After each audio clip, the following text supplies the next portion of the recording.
বন্ধুরা, আমার কালুর জন্য খাবার নিয়ে এসেছি। দেখুন, এই খাবার হয়েছে আমার কালু বসে অপেক্ষা করতেছি কখন আমি পরিষ্কার করব, কখন সেদ্ধ করব আর তারে দেব।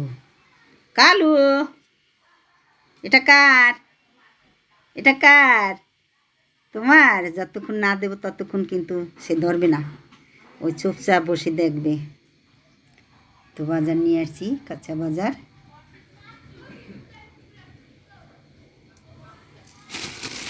এখানে আছে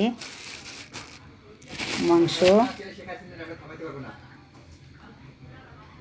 এটা কালুর খাবার, বেশি করে একটু নিয়ে আসছি।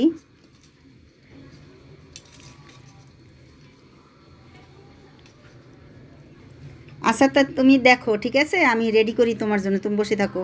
এখন বসে থাকবে যতক্ষণে না দেবো ততক্ষণ।